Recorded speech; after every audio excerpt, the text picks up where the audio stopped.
I'm Jennifer Olshan, here at Friedman Benda Gallery, where I am a partner with Benda. The gallery came into being to take on a roster of living designers and to tell stories through the lens of design. The New York art world has been an inspiration, the network of galleries and museums that are several generations deep and international in scope. The gallery takes deep dives into dialogue, fabrication, scholarship, cross-pollinizations of creative minds and scholars, of thinkers and makers, and aspires to stay at the cutting edge. Right now, we have in the gallery an exhibition by Faye Toogood, and it's a complete departure from everything she's done to date. Welcome. Faye was born in 1977 in the UK. She studied the history of art and became an editor of the World of Interiors fresh out of school. After close to a decade there, she founded her own studio and began to create immersive environments through a combination of fashion, textiles, and object design. For Assemblage 6, Faye embarked on a journey to unlearn all that she had internalized to date about design. When this journey began, she had just given birth to her twins, and it prompted her to look and see and feel things with the naivete of a child. In order to meet this huge challenge, she decided to make small maquettes, and for those, she turned to the simplest materials: paper, cardboard, wire, cellophane, packing tape, masking tape, canvas, expandable foam, and clay. Once the maquettes were assembled, she realized that they weren't models for something that would then change when they were translated into large scale, but these maquettes were objects in themselves, and as such, should be translated into large scale, fully resolved works of art.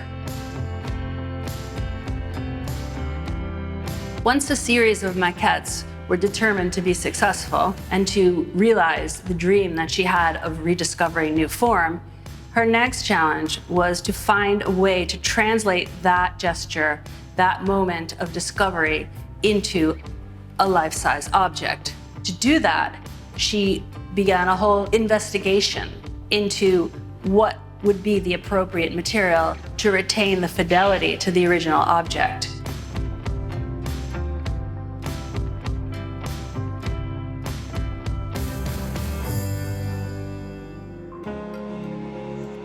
Hundreds of maquettes were made, and only a small number were translated into full-scale objects. Even those that she chose and set aside and designated as translatable did not always pan out.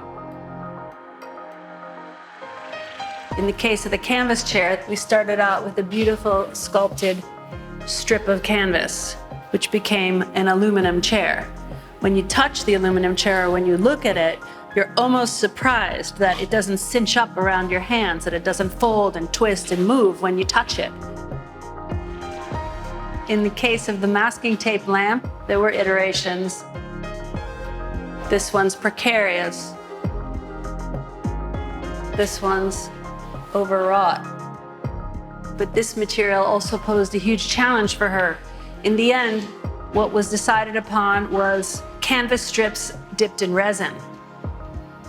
You touch this lamp and you need it to prove to you that it's not masking tape. This expandable foam sofa with an unfinished hem was more directly translated into the object. As you can see, it's canvas with foam inside. These are the box series: cardboard, tape, and globs of resin. Their translation is bronze, with all the fidelity to the original creases, precariousness of structure, and quirkiness of an overtaped box. So here are some of the models for the clay sofa, which is a spectacular conclusion.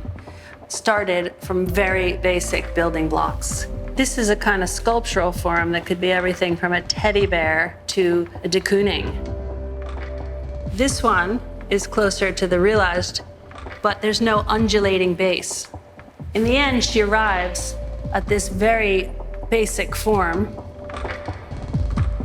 a distinctive sculptural voice reminiscent of her groundbreaking roly-poly chair. The design of this piece, too, strikes a universal chord and seems to have the potential to capture a likewise broad audience. It's always interesting to watch where these objects go after they leave the gallery. They all take on lives. They end up in museums. They end up in people's homes. In that way, they're being written into design history. They're being included in a compendium of a much bigger narrative and have resonance in a completely different way to the culture at large. Now that I've taken you through the Faye Toogood exhibition in our gallery, I'd like to share with you another part of our program, that which deals with legacies and estates. In our private viewing room, we've staged one of the works intended for TEFAF New York. It's a work that hasn't been seen for 60 years. This intriguing tower-like form is one of only two known by Ettore Sottsass. Was fabricated by his friend Renzo Brugala around 1960. One of the cabinets was made for Sottsass himself. It remained with his ex-wife, Fernando Pivano, until the end of her life. It was then, several years later, shown for the first time publicly at the Met Breuer in their 2017 exhibition, a retrospective of Sottsass the first in New York City. The second of these cabinets remained with his cabinet maker, Renzo Brugala, and that is what you're looking at right here.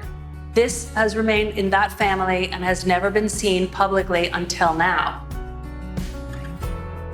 Born in Innsbruck in 1917, Sottsass was a visionary architect who worked across nearly every artistic medium over the course of a 60-plus year career. While a celebrated polymath, it was the manifestation of his revolutionary ideas which changed the course of design thinking.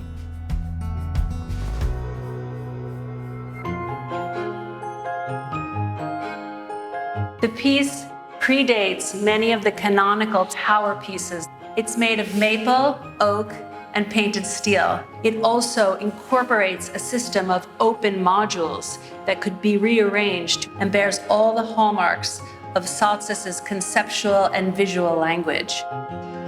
He sets the entire piece off the ground to create monumentality and reverence. He uses color as a communication device. He uses grids to conceal and reveal.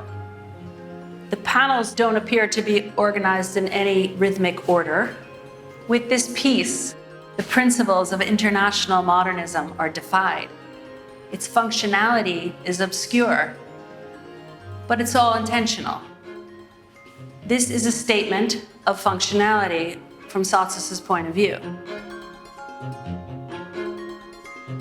It's quite rare to have a drawing by Sottsass that corresponds to an actual piece. Most of his drawings and sketches are in institutional collections.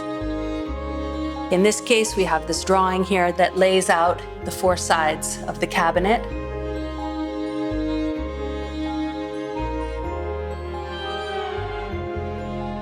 There's never enough time to discuss all the voices and talents that we work with. Suffice it to say that we're going to continue to expand and we're going to continue to explore, discover, collaborate, and represent global voices all through the lens of design.